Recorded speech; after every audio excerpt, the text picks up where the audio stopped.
Hola, soy Domingo y vamos a realizar el siguiente ejercicio. Una espira plana de una sola vuelta de alambre y de área transversal de 8 centímetros cuadrados está perpendicular a un campo magnético que aumenta de manera uniforme en magnitud a partir de 0.5 teslas a 2.5 teslas en un segundo. ¿Cuál es el resultado de la corriente inducida si la espira tiene una resistencia de 2 ohmios?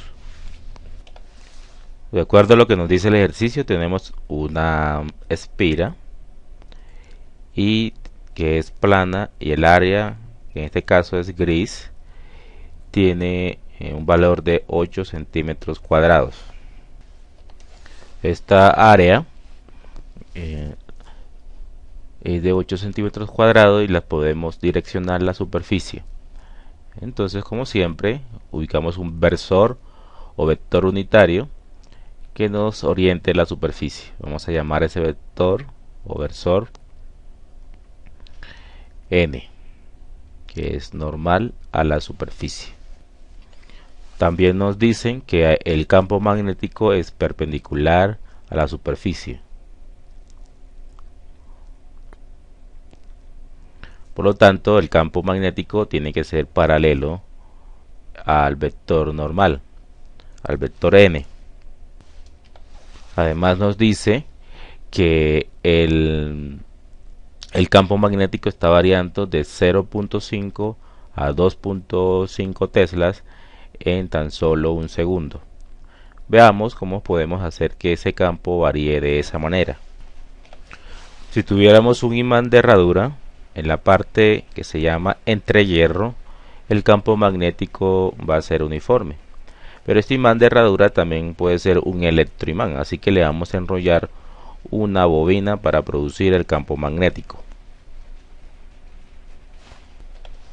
Por esta bobina está pasando una corriente. Si la corriente aumenta, el campo magnético en el entrehierro también aumenta. Así que podemos hacer que la corriente aumente de cierto valor hasta un valor superior, de tal manera que el campo magnético crezca de 0.5 a 2.5 teslas en tan solo un segundo. Cuando este campo magnético atraviesa esta superficie, se produce un flujo magnético, pero como el campo magnético no está constante, sino que está variando, pasa de aquí a este valor a este valor, entonces el flujo está cambiando. Si el flujo cambia en el tiempo, se induce una FEN en la bobina, en el alambre que está alrededor de esta superficie. Esa es la FEN que vamos a calcular, la FEN promedio que se induce allí. La FEN tiene un signo menos, así que como vamos a calcular es un promedio y solamente queremos saber es la magnitud, vamos a sacarle la magnitud de la FEN, que sería la variación del flujo magnético en el tiempo.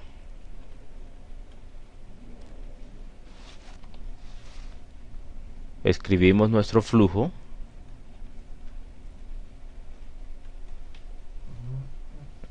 sería delta de el producto punto del campo atravesando una superficie, la superficie A, y entonces sobre delta de tiempo.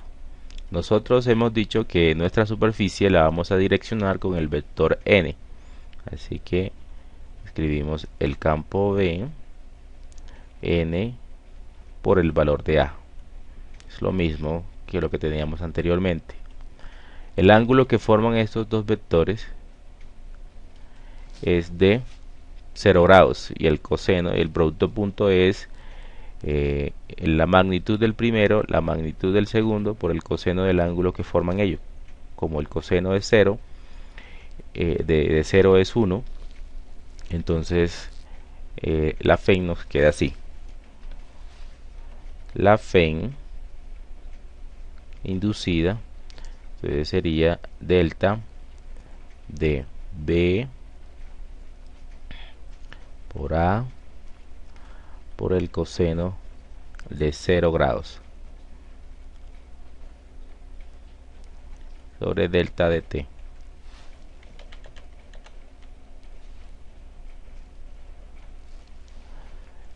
Y eso es delta de V A, simplemente delta de t. Si el ángulo entre ellos no fuera 0 grados, tocaría sacar otro valor al coseno.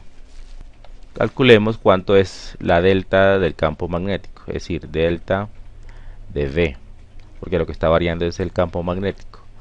Entonces, una delta siempre es un valor final menos un valor inicial. Y el valor final son 2.5 teslas menos 0.5 teslas. Listo. Ya estamos listos para reemplazar todos los valores. Entonces la FEN inducida sería nuestra delta, que es 2.5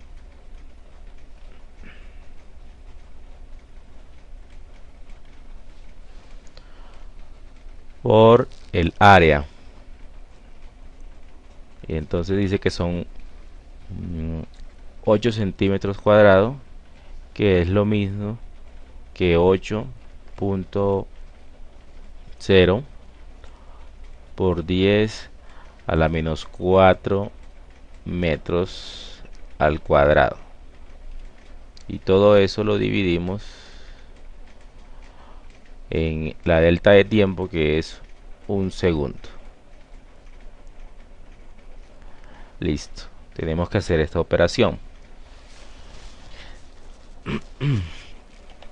Entonces la operación es 2.5 teslas menos 0.5 teslas, y eso lo multiplicamos por 8 elevado a la menos 4, y tenemos un resultado de 1.6 por 10 a la menos 3. Listo. Esto es lo mismo que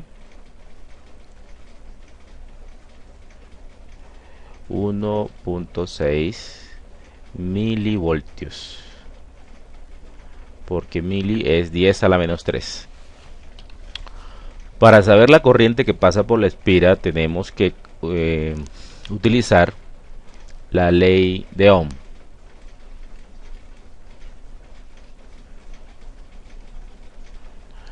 Y dice así, que la corriente que pasa por un circuito es proporcional al voltaje que se le aplica al circuito sobre la resistencia de los alambres del circuito.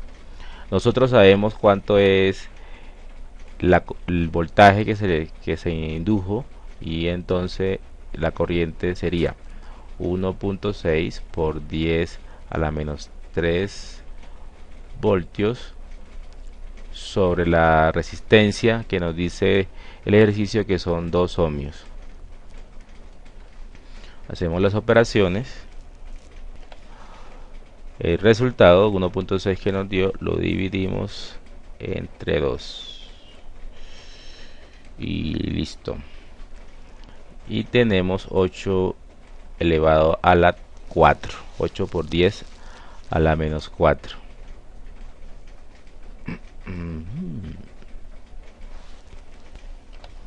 Amperios. Listo. Y ahora es lo mismo que escribirlo en miliamperios, sería 0.8 miliamperios, porque mili es 10 a la menos 3. Y ya tenemos nuestra respuesta que estábamos buscando, que era la corriente que circulaba por la espira cuando variaba el campo magnético. Hasta una próxima oportunidad.